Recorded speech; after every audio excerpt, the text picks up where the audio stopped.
Mauricio Pochettino comes out with the latest updates for the press conference for Burnley versus Chelsea. It's very insightful. We get a great update about what's going on with Andre Silva. Stephen Cooper sat there like a little child and had to basically apologize publicly. We've got Gabriel at Strasbourg absolutely smashing it, and I'm going to explain how. And Badiashile comes out with the biggest statement of all. They say we don't have leaders, but Badiashile tells us that we do. Let's get into it. Welcome to the Kavkas View, Bratoki. I know you missed me because I missed you. It's been one day and I didn't make a video, and all of a sudden I'm like, oh my god, I need to make a video today. Well, you guys are in luck because we've got a jam-packed video. We heard the running order. We're going to break it down. We're going to talk about the Burnley versus Chelsea game because I don't care what anyone says. I am not confident for that game. Chelsea have destroyed all my confidence. It's got to the point now where I don't even back us to beat 16th place Burnley. That's just me. Before we get started, I need you lot to do some of the admin. I need you to pay your rent, all right? Hit the like button. We're aiming for 1,000 likes. Subscribe to the channel because you've been fantastic this month. September was horrible. Subscribe, guys.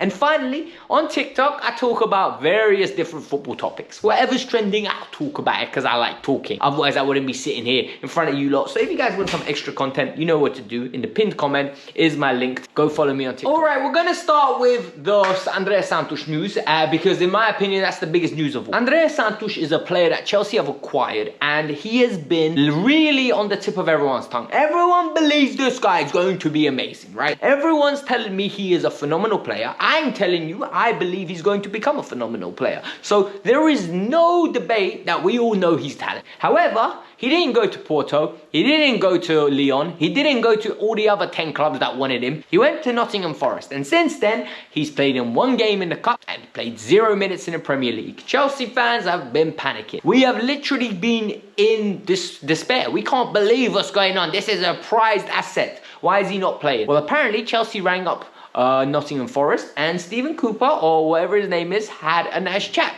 Cooper actively said, look guys, we need to ease him in. The guy is young. He is 19 years old. We can't just dash him into the Premier League. We are not ready to do that. We have got a bunch of players that need to be eased into this team. We are not in a position to be throwing in a bunch of players. And this is why I didn't like the loan. And the reason I didn't like it is they went and got 4 other midfielders. He's basically 5th choice. And now he needs to show some grit. He needs to show some determination. And he needs to show some because he needs to force his way into that team. And if he can do that, this is a great indicator. One person that has done that is Angelo at Strasbourg. Patrick Vieira did not actively allow this to happen. In the beginning, he put him on that bench. He said, Angelo Gabriel, you are not playing in my team, man. You are not. You are going to hold that bench. What did Gabriel do? Gabriel literally forced himself back into the team. He's had 4 games in Ligue 1 that were very good and 1 player of the month. Guys, do you understand what that means? Player of the month means in a league where Mbappe and Dembele reside, Angelo is the Brazilian that stands out. He's the man. He is a phenom that is actively the best player in the league that month. This is an 18-year-old that has already got 100 appearances under his belt. It's an 18-year-old that is very much advanced and more experienced than his age suggests. It's an 18-year-old that cost us 15 million euros. So what does this tell me? It tells me that there are a lot of good things to come. And I'm telling you now, in the future, I hope these 2 make it at Chelsea. They're the 2 loanees this year that I am keeping a big eye on. The rest of them, I don't care. Sell them. Like, I genuinely, apart from Bashir Humphreys as well, I like him a lot. The rest of them, I just couldn't care. Like, if we get good offers, sell them. Because I don't see any of them, like, breaking through into this team. But these 3 are the ones that I am going to really keep an eye on. Mr. Benoit Badiashile has finally started partial training, but not only has he started partial training, he did an interview. And in that interview, he was asked, is this a transitional year for Chelsea? And what did he reply? Nope, it can't be. At a club like Chelsea, there's no such thing as a transitional year. We need to win trophies every year. Big man, I love you. And the reason I'm going to say I love you is because, mister, that is what I need to hear from my Chelsea. Our Chelsea players of past and present need to know that we are a winning club. We are not Arsenal. We've not won no Premier Leagues or Champions Leagues in the last 20 years. We are not even Liverpool with their 1 Premier League in the recent history, okay? I don't care what anyone says. In my lifetime, Liverpool have won 1 Premier League. You're not a big club in my eyes when you do that. And Badiashile knows what Chelsea need to do. Chelsea need to start winning trophies, and they need to do it now. So I respect it. If this is the mentality going through the team, if we don't win a trophy, they know we failed. So I love it. I respect it. Burnley versus Chelsea, the press conference was very interesting with Pochettino. Pochettino has got a different swagger about him. We won 2 games in a row, and my man thinks he can come 30 minutes late to the press conference. I love it. Mauricio Pochettino gave us the latest team news. The team news was very interesting. Angelo Mudryk, Misha, and Moises Caicedo, both fit and ready to go. Both trained. Happy days, they are ready and they will be playing tomorrow.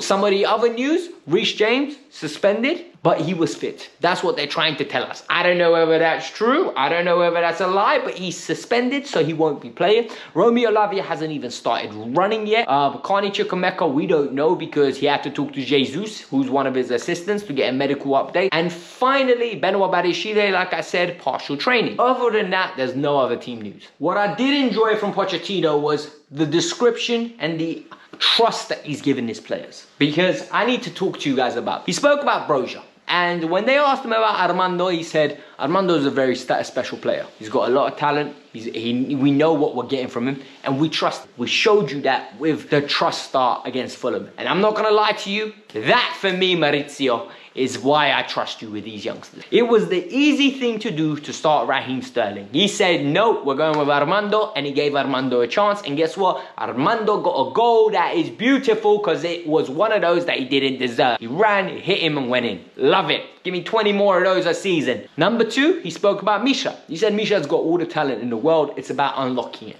It's about putting him in an environment where he can express himself, where he can develop, and he's doing that. And you know what? I'm not gonna lie to you. Once again, I think he's managing him perfectly. He's psychologically enabling him to feel confident in himself, develop himself, and more importantly, taking the pressure off him a little bit. I think there's like a whole brigade of people that just want Mudryk to fail. And they're Chelsea fans as well. They're just convinced that he ain't good and he's going to fail. For me, I want him to make it. And the reason I want him to make it is because of those people. Not because of Mudryk, but I want him to make it because of those people that have already want him to fail. I like people that get written off. I really, purely based on the fact that I like when people prove other people wrong. I think he's a talented kid that has been really dealt a bad hand. He's 22 years old. He's got a war in his country going on. But more importantly, and this is the key thing, he's just not ready for Chelsea when he was signed. Yes, he had Champions League games, but he never played in a top flight league on a consistent basis. This is his like first education year, and we've already just dashed him in there. Personally, I think we need to keep him faith with him. I think we need to give him time to develop. And Moises Caicedo, Pochettino gave Moises Caicedo a very nice call. He literally said, look guys, he was great. He was excellent against Fulham. And the reason he was excellent is because now he's fit. Like, this is what we expect from him. You can't expect someone not to have a pre-season and just hit the ground running. And I'm not going to lie to you, he is spot on. He's absolutely spot on, and I love that he is empowering our players now. Tomorrow, they need to not let him down. Another player he's been really empowering is Marc Cucurella. And he said, look, Cucurella played at right back 2 games, we won, and he's been very good there. But it doesn't mean he's the right back for us. He can play left back for us as well. We don't know what we're going to do yet. Well, I do, but you don't. And we need to be patient. This is something I really like about it. I feel with Pochettino, there's no such thing as you're out the team permanently. I think you will get opportunities. And when you get them, it's your responsibility to take them. And in this circumstance, Cucurella is showing everyone, no matter where you are, no matter as a poodle that he is, yeah, if he's put to the side and no one's interested in him, when he got his chance, he's not been ruled out. It didn't matter that it was Brighton in the Cup. Brighton in the Cup led to Fulham away. Now it could lead to another game against Burnley. And if we win that one, he could be making a claim to get that left-back role his own. It's going to be difficult because Levi Colwill has really made that role his own, but we need to keep it. Pochettino really showed his human side in this question, and the reason I think he showed his human side is because of the VAR. His perspective of VAR was very interesting. It's very similar to mine. I think nothing wrong with the technology. The technology is perfect. The technology is there. It works. And whilst the technology is active, we need to utilize it the best way we can. What we can't accept is human error. When there's consistent human error, that's the process issue. It's not the technology issue. Sometimes, yes, people will make mistakes, and Pochettino reiterated this on 3 separate occasions. People will make mistakes, it's normal. People will always make mistakes. People are humans. Humans make mistakes. We need to make sure that the checks and balances are in place, and we need to make sure that this actively works. And for me, that's the biggest thing of all. We just need to make sure that the officials are not under pressure. The officials are not forced to panic. That the officials are comfortable enough to actually see what's going on. Guys, you know when you're under pressure, sometimes you panic. And when you panic, your decision making goes out the window. So if they're overthinking every little thing, they're not naturally making the decisions. Let them naturally make decisions. That's my personal opinion. In regards to Burnley versus Chelsea tomorrow, he basically said, without saying it, it's a must. He said every game is important to us. We can't take our opponents for granted, and we need to keep improving. He knows that, yes, we rode our luck against Brighton and won the game. Yes, we done very well against Fulham, and in the second half, we controlled it without having the ball. There are going to be tougher challenges ahead, and those 2 wins mean nothing if we drop points against Burnley, because he will be again under the microscope. We need to win that game. We win that game, we go into the international break 8, all of a sudden everyone's a lot more calmer.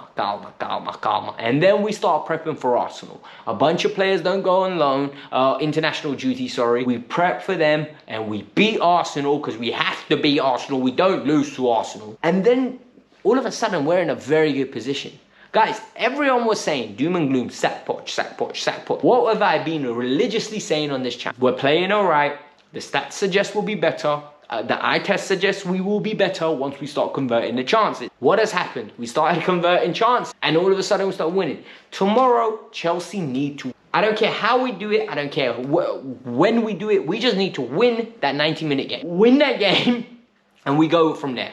That's my personal opinion. Hit the like button, subscribe to the channel. Like I said, a like button to support the cause. Subscribe because you enjoyed the content, and hit me up on TikTok. That's where the other content is going to be about other clubs. So, peace out. I'm out. Have a lovely weekend. See you tomorrow for the match review.